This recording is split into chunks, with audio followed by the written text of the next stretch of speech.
Bien, en la clase de hoy vamos a ver histología de vasos sanguíneos.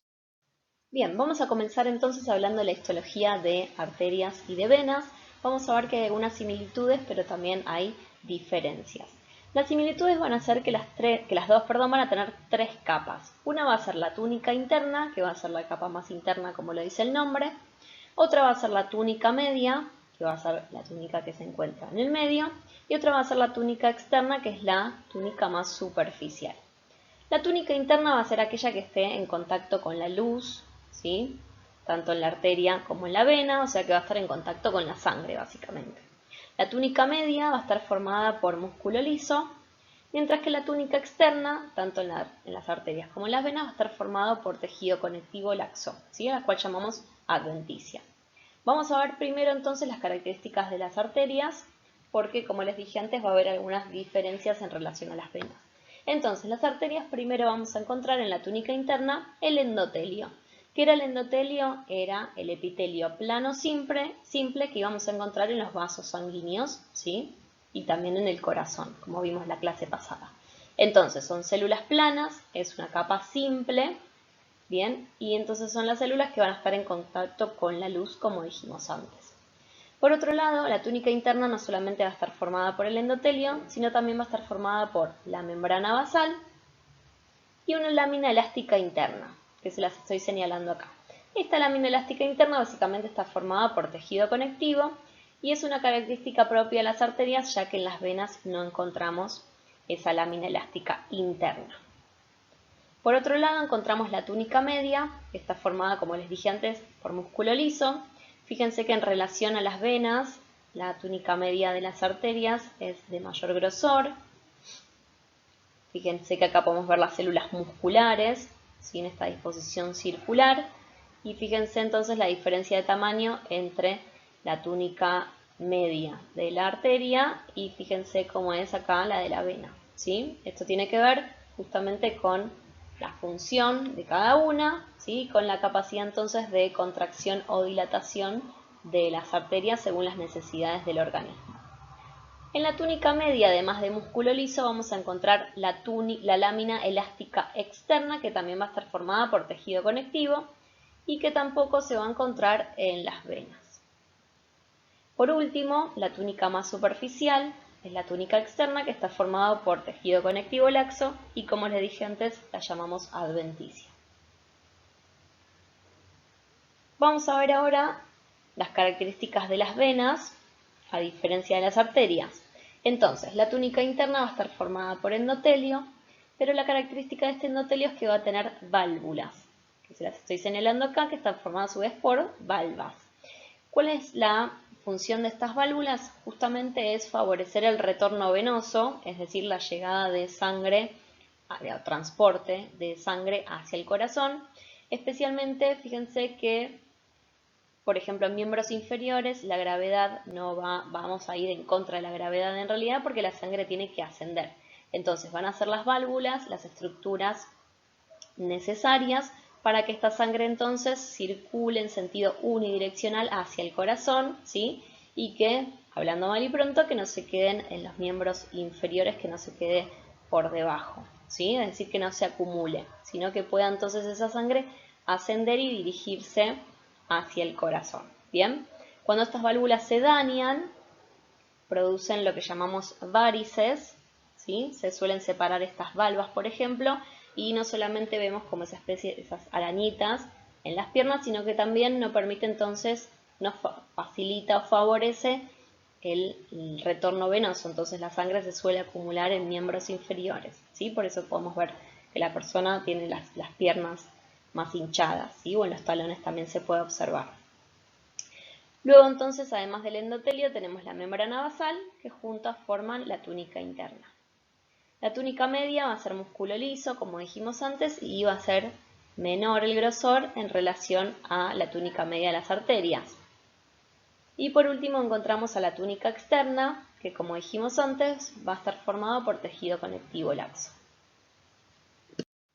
Bien, en esta imagen entonces se grafican de diferente manera, sí podemos ver de superficial a profundo la túnica adventicia, túnica media, túnica íntima, ¿sí? El endotelio que vemos acá, la membrana basal con las láminas elásticas, mientras que en las venas entonces también vemos la túnica adventicia, la túnica media, ¿sí? Y la túnica íntima. Y acá se puede apreciar entonces una arteria que cuando va disminuyendo su calibre, la vamos a llamar arteriola, que va a ser la que va a estar o se va a continuar con estas estructuras en forma de red que se llaman capilares. Luego esos capilares vamos a encontrar las vénulas, ¿sí? Que es como se continúan porque los capilares es el sitio donde se produce el intercambio gaseoso, ¿sí? Entonces a través de las arterias, arteriolas, vamos a transportar sangre oxigenada, a excepción de las que ya hablamos en la clase. Luego en los tejidos vamos a proporcionar oxígeno y nutrientes y luego vamos a recoger entonces el dióxido de carbono y los desechos a través de las vénulas y eventualmente las venas que se forman de mayor calibre que van a ser las encargadas de transportar la sangre carbooxigenada hacia el corazón. Bien, y ahora nos queda entonces describir a los capilares, ¿sí? Que son entonces esas estructuras que dijimos antes que van a ser las encargadas del intercambio gaseoso, ¿sí? Entonces, el capilar no va a estar formado por las túnicas que vimos antes, túnica íntima, media y externa, sino que va a estar formado por el endotelio, que dijimos que era el epitelio plano simple, y por su membrana basal. Pero los capilares los vamos a clasificar en tres, ¿sí? O a dividir en tres tipos de capilares. El primer capilar es el capilar continuo, que fíjense que su epitelio, que es el endotelio plano simple, va a ser continuo. Y la membrana basal también, ¿sí? Entonces no va a haber interrupciones en el endotelio y tampoco la membrana basal va a ser discontinua, sino que es continua como lo dice su nombre, ¿sí? Luego vamos a tener los capilares fenestrados, que si pueden apreciar van a ver que en el epitelio va a tener fenestraciones que son una especie de poros o agujeritos. Y fíjense que la membrana basal, que es esta que les estoy mostrando acá, va a ser continua también, ¿sí?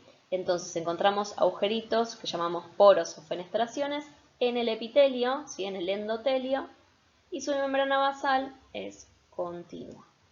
Ahora, ¿qué pasa en los capilares sinusoidales? Vamos a encontrar el epitelio, fíjense que está como roto, decimos que es discontinuo, de hecho ahí dice justamente discontinuidad intercelular, o sea que hay discontinuidad entre célula epitelial y célula epitelial, ¿sí? Y fíjense que la membrana basal también aparece como si estuviera rota, ¿sí? Decimos que también es discontinua, ¿sí? Porque tiene justamente estos agujeros, entonces no tiene una disposición continua.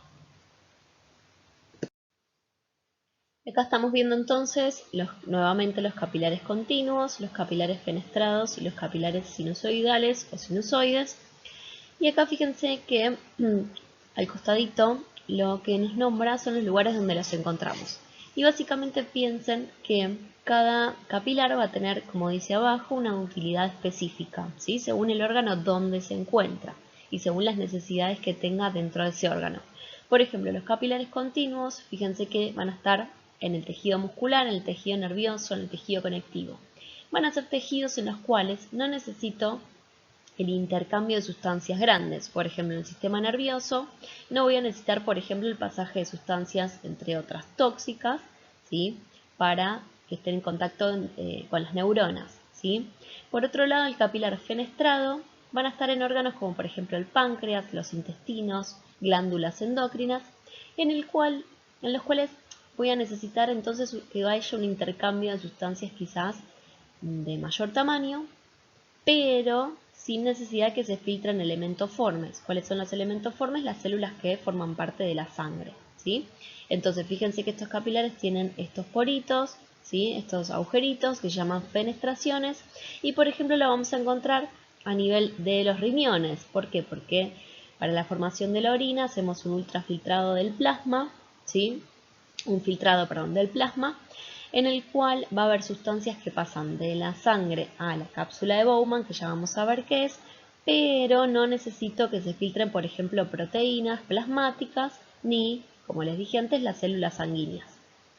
Por otro lado, vamos a tener los capilares sinusoidales, que son los que están más rotos, por así decirlo, que encontramos no solamente epitelio discontinuo, sino también la membrana basal, y van a estar en órganos como por ejemplo el hígado, ¿sí?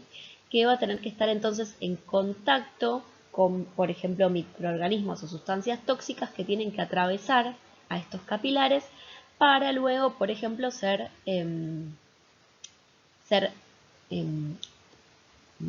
atacadas, por así decirlo, no me sale la palabra, para ser atacadas, por ejemplo, por los macrófagos, que las llamábamos células de Kupffer, ¿sí?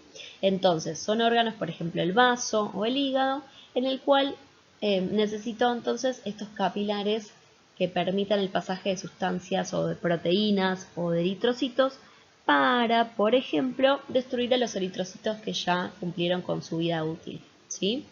Entonces, por ello es que cada capilar tiene una razón de esa estructura y se ubica entonces en los órganos en los cuales van a ser funcionales.